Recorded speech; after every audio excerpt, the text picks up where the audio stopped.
Hey everybody, welcome back to James Draws Everything. Continuing today with drawing every country in the world's flag. And today we're going back into the Middle East, kind of right on the southern part of the Arabian Peninsula here. And we're going to be doing the country of Yemen. Alright, so Yemen is one of those places that's kind of in the thick of things right now, right? There's a pretty severe humanitarian crisis. There's been an ongoing kind of war there for quite some time, and we'll try to get into the history of that a little bit here. The flag is pretty simple, and I'll give you guys I guess a little precursor to this episode. I know that Yemen is kind of always like one of these places that the libertarian types, like the anti-war sort of wing of libertarians kind of point to as something that really should be stopped, like as far as like U.S. involvement, Saudi involvement, things like that. And I will freely admit this is probably one of the conflicts that I don't really know too much about. Maybe not as much as like Syria or some of the other conflicts in the Middle East, but we'll try to do our best here. So the Kingdom of Yemen, basically what you would think of as like modern Yemen, becomes independent from the Ottoman Empire in 1918, and then in 1962 becomes the Yemen Arab Republic. All right, so kind of at an important place, right? Sort of right on the Red Sea there between the Middle East and Africa. So a lot of important trade routes go through there, especially as oil becomes more, significant to the industrial world. The British had a protectorate there around of the southern port in the 19th century. They withdraw in 1967, and that area becomes the People's Republic of Southern Yemen, also known as South Yemen. And when you hear that name, People's Republic of South Yemen, if you're thinking what I think you're thinking, it sounds pretty communist, and it was. So Yemen might actually be kind of one of the only examples of communism in the Middle East, right? Because communism is very secular and anti-religious. So not to say that there was not a strong push for the Soviet Union to gain influence in this part of the world, because there absolutely was.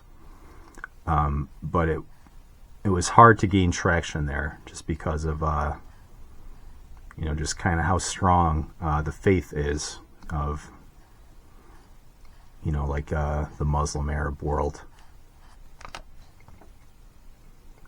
But the southern part, they adopt a Marxist government, and then there's they change the country's name to the People's Democratic Republic of Yemen. And then this kind of causes a big humanitarian crisis where thousands of Yemenis from the south kind of flee to the north, contributes to a lot of hostility between the two states. And then, kind of communism collapses in 1990. And these two states then become formally unified as the Republic of Yemen. So kind of what you think of today as Yemen is kind of a Cold War legacy, right? So, a lot of them conflicts in the Middle East are not just religious. A lot of them are leftover Cold War relics. So just because they rejoin, it doesn't mean that there's peace, right? There's a lot of movements in the South to secede. There's a civil war in 1994 that's kind of not as severe as the one that's sort of going on now. Quickly subdued. In 2000, Saudi Arabia and Yemen kind of have a border dispute, and they kind of agree on some new borders. And you still have a lot of Houthis and like a Shia Muslim minority kind of fighting each other from like 2004 to like 2010. So it's never there. You really can't point to like any time in the history of Yemen like where it was a stable state. And then that kind of escalates again in the 21st century, where, you know, this like North and South Yemen kind of held together with, you know, bandages and duct tape starts kind of fraying again. There's a lot of conflict between those peoples. And then the Arab Spring happens, right, like around 2011. You have rallies against President Ali Abdallah Saleh. And, you know, it's kind of similar to what's going on in like North Africa and Egypt. So not just religious like issues, but, you know, these are kind of like sort of like groundswell, even though they're not organic. Like there's a lot of outside influence here, but they give the illusion of like groundswell protests over like unemployment, poor economic conditions, corruption. A lot of it results in violence. And this kind of throws the government into like upheaval. There's some transitions of power that kind of go from the president to the vice president. And they're sort of forced to, you know, draft like constitutional like measures to like, you know, kind of fix the quote unquote corruption. The Houthis there did not think that their grievances were addressed during these. You know, during these sort of mediations and kind of resolutions, treaties, whatever you want to call them. They join forces with Saleh, and they kind of expand into northwest Yemen, which kind of angers like the Saudis, you know, because this force is kind of you know, sort of like an unstable actor on their border. And one of the leaders there, Hadi, he kind of asks, he goes to Oman and then moves to Saudi Arabia, asks them for military help to intervene in Yemen. And that kind of kicks off what's basically been going on until today. So Saudi Arabia, much stronger state. They get a kind of like a coalition of Arab militaries and air forces to begin striking Yemen.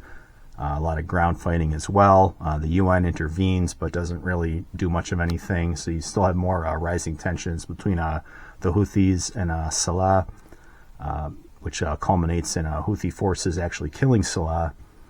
And then they kind of they're brought to the table by the United Nations to kind of resume peace talks and like start like you know, like ceasefire agreements.